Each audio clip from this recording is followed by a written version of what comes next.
Earth knew about aliens for many years. Scientists had seen strange lights and heard odd signals from space. But no one was ready for the huge ship that appeared near Jupiter one day. Admiral Jaiwo Park looked out from the space station window. At 52, she had spent her life preparing for this moment, though she never truly believed it would come. The alien vessel was massive, at least 20 times larger than the biggest human spacecraft. "Admiral, they're sending a message," said Sunho, her young communications officer. The message appeared on screens worldwide in perfect English: "Planet designation 3-4-7-9-2, you are now part of the galactic hegemony. Prepare to surrender within one Earth day." Jaiwo's heart raced. This wasn't a friendly visit. These aliens weren't here to trade or share knowledge. They had come to take over. "Send a message to all Earth governments," she ordered. "Tell them we need to meet now." Within hours, world leaders gathered virtually. Some wanted to surrender immediately. Others wanted to fight, though no one knew how. The alien ship had technology far beyond Earth's. "We don't even know what weapons they have," said the Russian president. "Maybe they're bluffing," suggested another leader. Then Jaiwo's old friend General Dohyun stepped forward. He was in charge of a secret military program that few knew about. "There's something you all need to know," he said. "We aren't as helpless as you think." He showed them images of underground bases on the Moon and Mars. In these bases were ships, human warships with technology that the public didn't know existed. 30 years ago, a small alien ship crashed in the Pacific Ocean, Dohyun explained. "We kept it secret. We studied it. And we built our own ships based on what we learned." The room fell silent. "How many ships?" asked President Juno. 217, Dohyun replied. "Not enough to win a war, but enough to show we won't surrender without a fight." The world leaders talked for hours. By dawn, they had made their decision. Earth would not surrender. Jaiwo was put in charge of the human fleet. As she traveled to the moon base in a small, fast ship, she wondered if humanity was making its last mistake. The moon base was huge, a vast complex hidden beneath the lunar surface. Thousands of engineers and soldiers had worked here in secret for decades. "Welcome, Admiral," said Captain Miho, who would be her second in command. "The fleet is ready." Jaiwo walked through giant hangar doors and saw rows of sleek, silver ships. Each was about the size of an aircraft carrier, with strange engines that glowed blue. "Do they work?" she asked. "We've tested them around Saturn," Miho said. "They work. The alien tech gives us faster-than-light travel and weapons that can pierce any known shield." Jaiwo nodded. "And the pilots?" "The best from every nation," Miho said. "They've been training in simulators for years." Meanwhile, on Earth, a small team met with the alien representatives. The aliens called themselves the Hegemony. They looked almost human, but with silver skin and eyes that changed color. They spoke through a translator device. "Your surrender will be simple," said the alien leader. "You will give us your resources. You will follow our laws. You will serve the hegemony." "And if we refuse?" asked Dr. Jiho, Earth's chief diplomat. The alien's eyes turned red. "Then you will be removed. Your planet will be cleansed for a more worthy species." Dr. Jiho kept a calm face. "We need time to consider." "You have one day," said the alien. Back at the moon base, Jaiwo addressed the fleet commanders. "The aliens expect us to give up. They think we're primitive and weak. Tomorrow, we'll show them they're wrong." The plan was simple but risky. When the aliens demanded Earth's answer, the human fleet would attack from behind. They would target the main alien ship's engines, hoping to disable it before reinforcements arrived. As Jaiwo prepared for battle, she looked at a photo of her family. Her wife and daughter were in a safe bunker deep underground. She hoped she would see them again. "Admiral, it's time," Miho said. Jaiwo put the photo away. "Let's go." The human fleet moved into position, hiding behind the moon.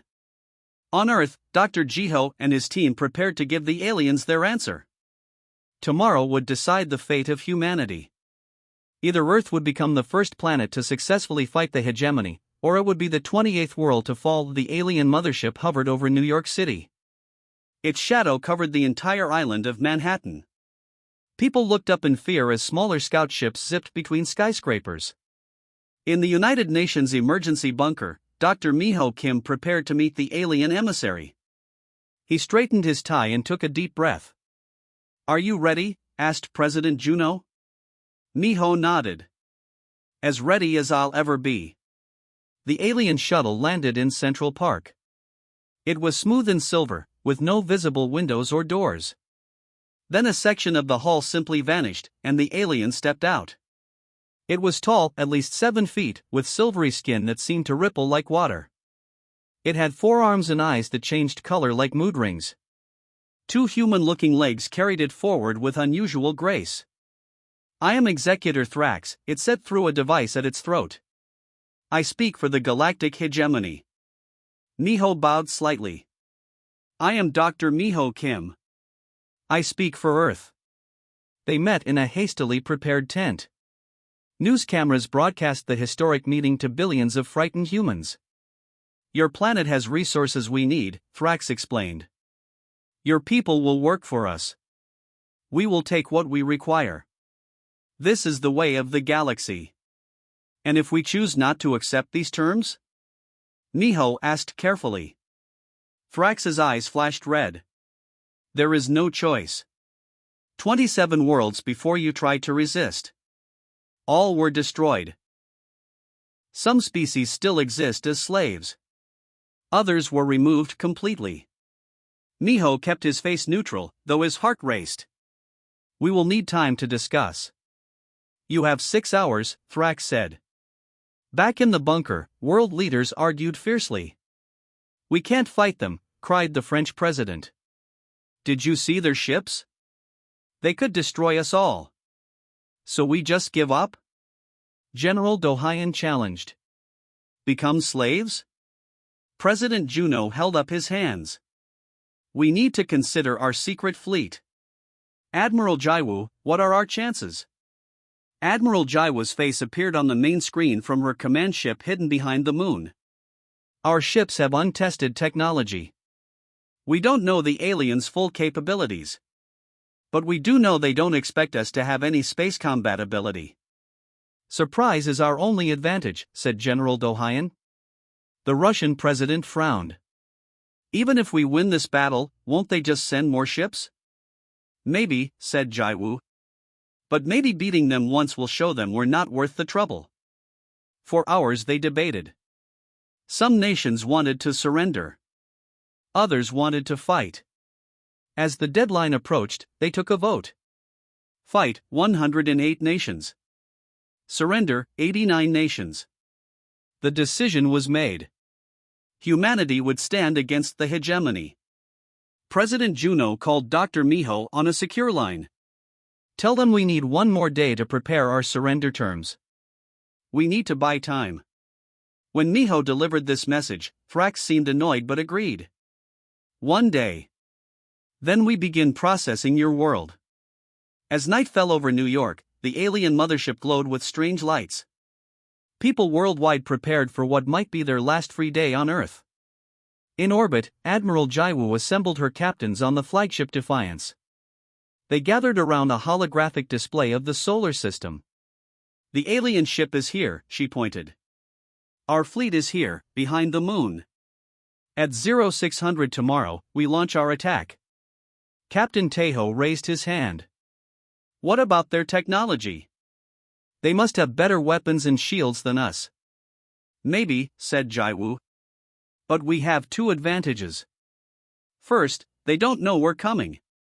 Second, our ships use technology they won't expect from us." She showed them images of the weapons they would use, quantum torpedoes and gravity beams reverse-engineered from the crashed alien ship found decades ago. "Each ship has enough firepower to destroy a small moon," she explained. "Use it wisely."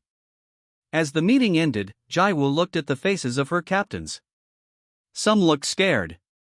All looked determined. "Get some rest," she told them. tomorrow we make history one way or another. On Earth that night, families huddled together. Some prayed. Some cried.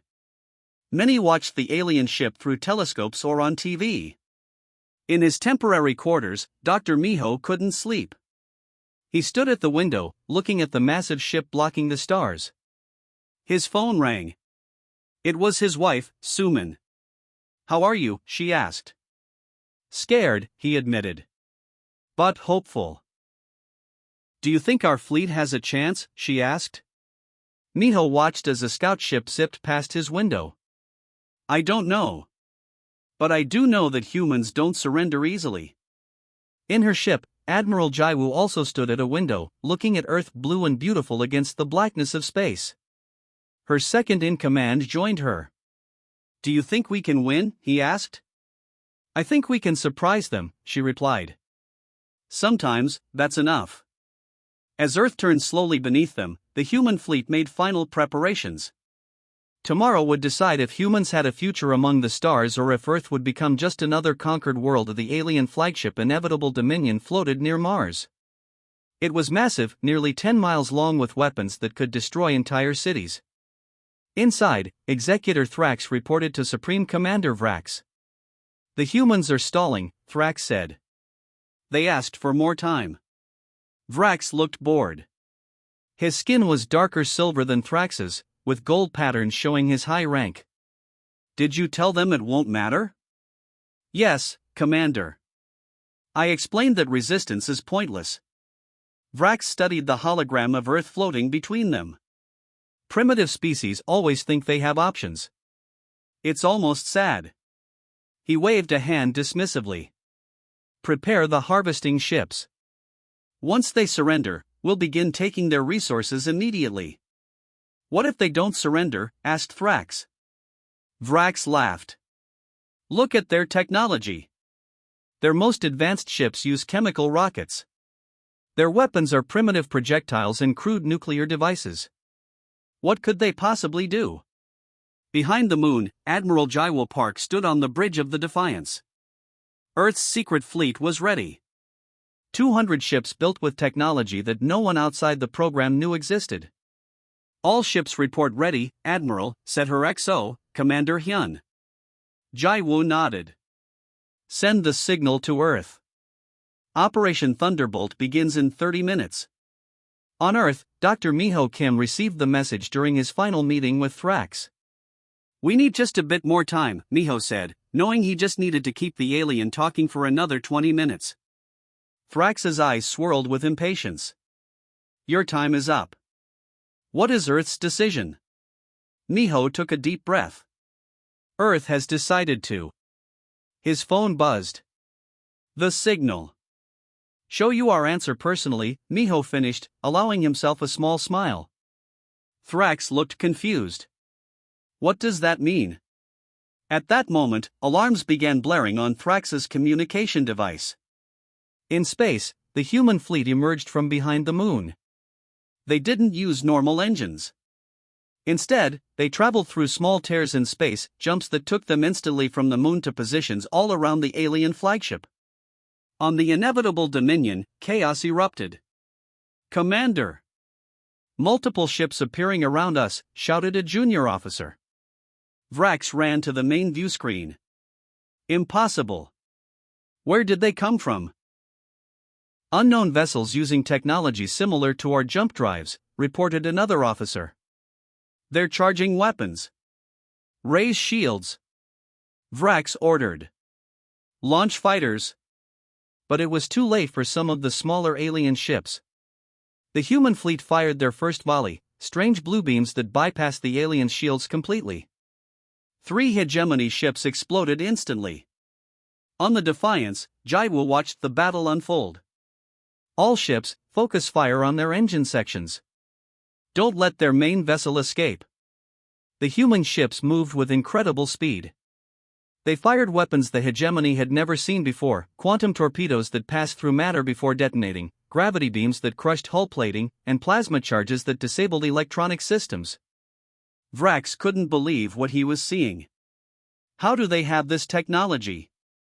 Their planet was classified as pre-FTL. On Earth, people watched the battle through telescopes and on TV screens showing feed from space telescopes. Bright flashes lit up the sky as ships exploded in orbit. Thrax received urgent communications from the fleet. His eyes turned dark red with shock. "You have ships? Advanced ships?" he asked Miho. "We prefer to keep some secrets," Miho replied calmly. "Just as I suspect your hegemony does." In space, the battle grew more intense. The hegemony's superior numbers began to tell. Several human ships took heavy damage. "The Cairo is hit," reported Commander Hyun.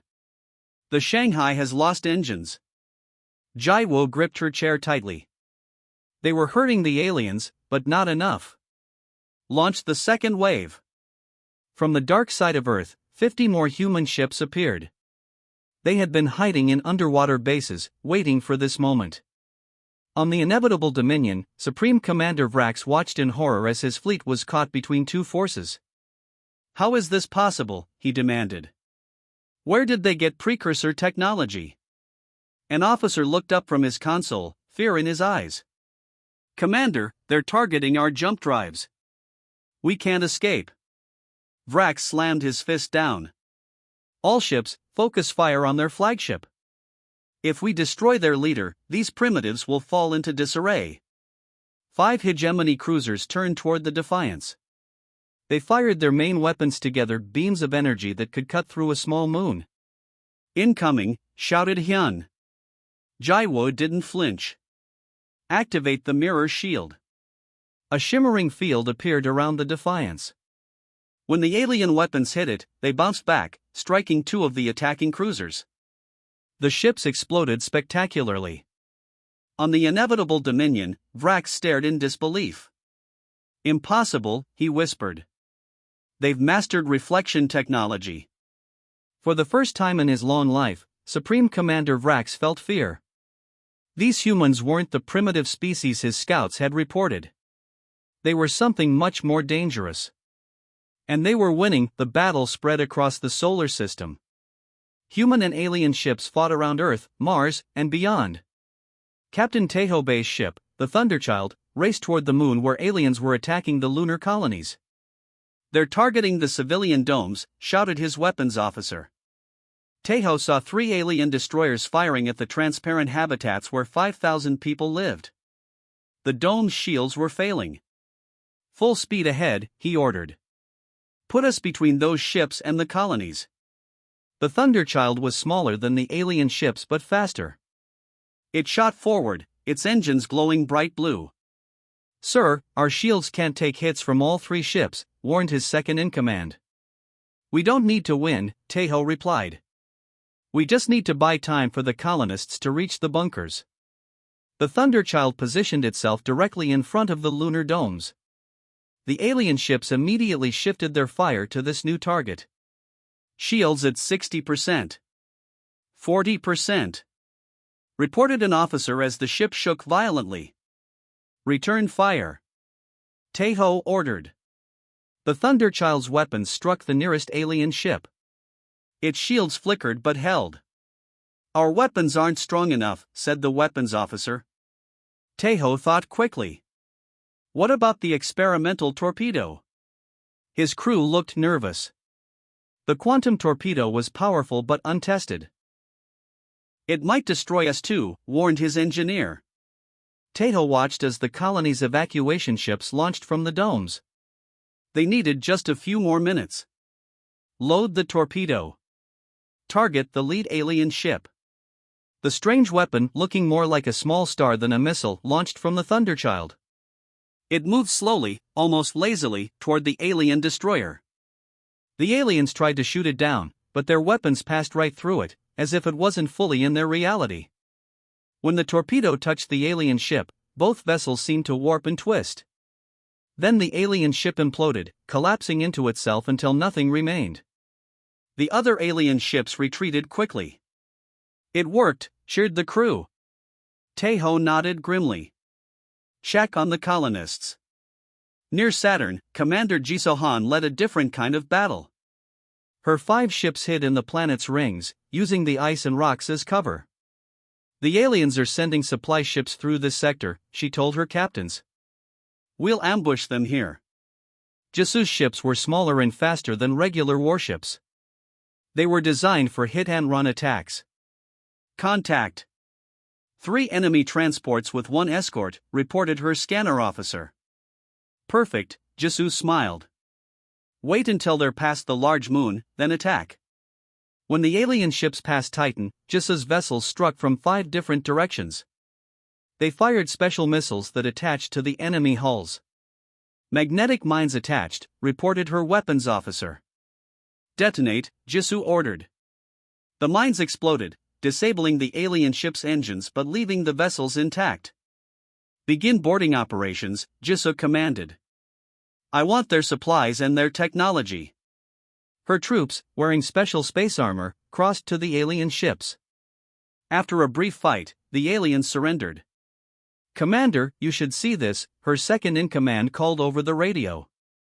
These ships are carrying parts for a massive weapon. Something they call a planet cracker.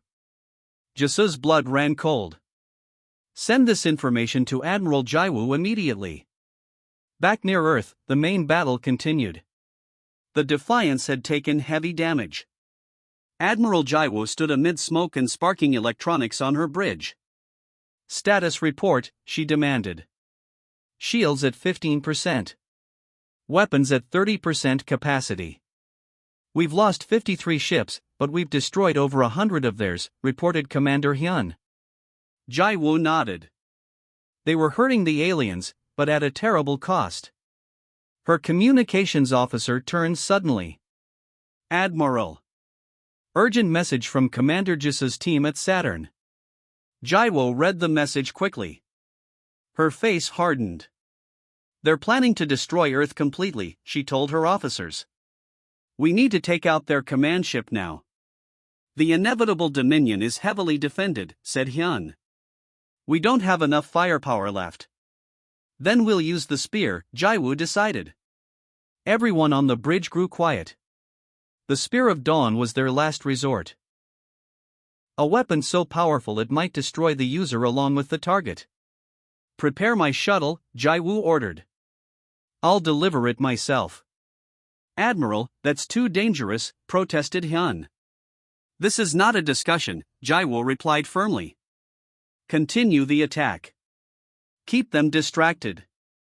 As Jaiwu headed to the shuttle bay, she recorded a quick message for her family. If she didn't return, at least they would know why. Her small shuttle left the Defiance, carrying the spear, a device no bigger than a briefcase but containing enough power to tear a hole in space itself. As she approached the massive alien flagship, Jaiwu thought about Earth. About blue skies and green fields. About her wife's smile and her daughter's laugh. This is for you, she whispered as she activated the shuttle's cloaking device and flew straight toward the heart of the enemy fleet. Admiral Jaiwu's shuttle flew toward the alien flagship. She held the Spear of Dawn in her hands, humanity's last hope. But before she could reach her target, something strange happened. The space around Saturn began to ripple. It looked like water when a stone is dropped in it. Then, ships appeared. Not human ships. Not hegemony ships. These were different, sleek vessels that seemed to glow with inner light. New contacts, shouted Commander Hyun aboard the Defiance. Over 100 unknown vessels entering the system. Both human and hegemony forces paused their fighting. Everyone watched as the newcomers moved with impossible speed, forming a line between the two battling fleets. In her shuttle, Jaiwu received a transmission. A face appeared on her screen, a being that looked almost human but with skin that shimmered like the night sky filled with stars. Admiral Jaiwu Park of Earth, the being said. I am Counselor Nix of the Concordance of Free Worlds. Please halt your attack. Jaiwu gripped the spear tighter. Why should I trust you? Because we stand against the hegemony's unlawful expansion, Nix replied. And we have been watching humanity for some time.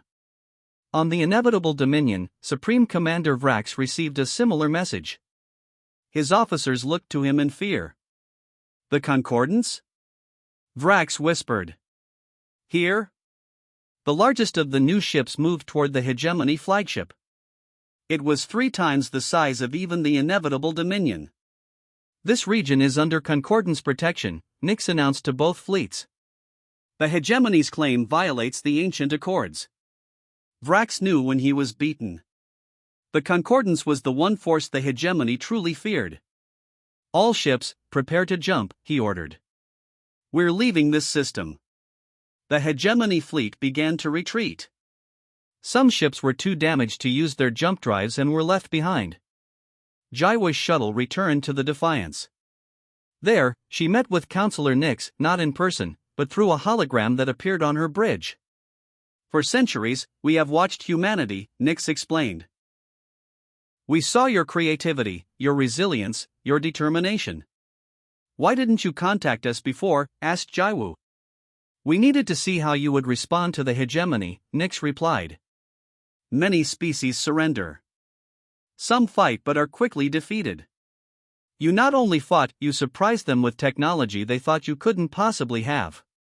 "We had help," Jaiwu admitted. "A crashed ship from long ago." Nix smiled. "Yes. One of our scout ships. We left it for you to find." The bridge crew looked at each other in shock. "You crashed a ship on purpose?" Hyun asked. "We needed to know if you could understand the technology, adapt it, improve it," Nix explained. "And you did, far faster than we expected." Over the next few days, the Concordance helped humanity repair their ships and rescue survivors. They shared knowledge about the galaxy, about the dozens of species that made up the Concordance and the hundreds more under Hegemony rule. "The Hegemony has been expanding for thousands of years," Nix told Earth's leaders in a special meeting. "They take resources, enslave populations, and destroy those who resist. The Concordance formed to stop them, but we are outnumbered." "So you need allies," said President Juno. "We need species with the will to fight," Nix corrected. "Humanity has proven itself worthy of joining us." 3 months later, Admiral Jaiwo Park, now Ambassador Park, stood before the Concordance Assembly. It was held on a massive space station near Alpha Centauri, the closest star to Earth. Representatives from 50 different species sat in the circular chamber. Jaiwo wore her formal uniform as she addressed them. "Humanity thanks the Concordance for its help. We did not expect to find friends among the stars." "Yet friends you have found," replied the chief counselor, a tall being with 4 arms and skin like flowing water. "The Hegemony believed that Earth would surrender. Instead, you showed the galaxy that even a young species can stand against tyranny." The Assembly voted unanimously to accept Earth as a full member of the Concordance.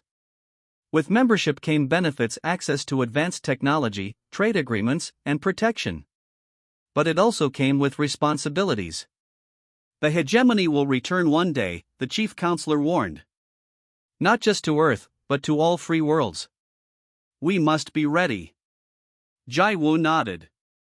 "We will be." Back on Earth, shipyards worked day and night. New vessels were being built using Concordance designs combined with human innovation. Training academies taught young people to pilot these ships and explore the stars. In her office overlooking the Pacific Ocean, Jaiwo looked at a hologram of the galaxy. It showed Concordance worlds in blue, Hegemony territories in red, and neutral zones in green. There was so much red. "It won't be easy," said Miho, who had joined her diplomatic team. "Freedom never is," Jaiwo replied. "But for the first time, the Hegemony faces a growing alliance. And humanity will be at the forefront." Outside her window, a Concordance ship descended toward the new spaceport. Earth was no longer alone in the universe. No longer just a small blue planet in an obscure corner of the galaxy. It was now a galactic power, ready to help shape the future of all species who long for freedom among the stars.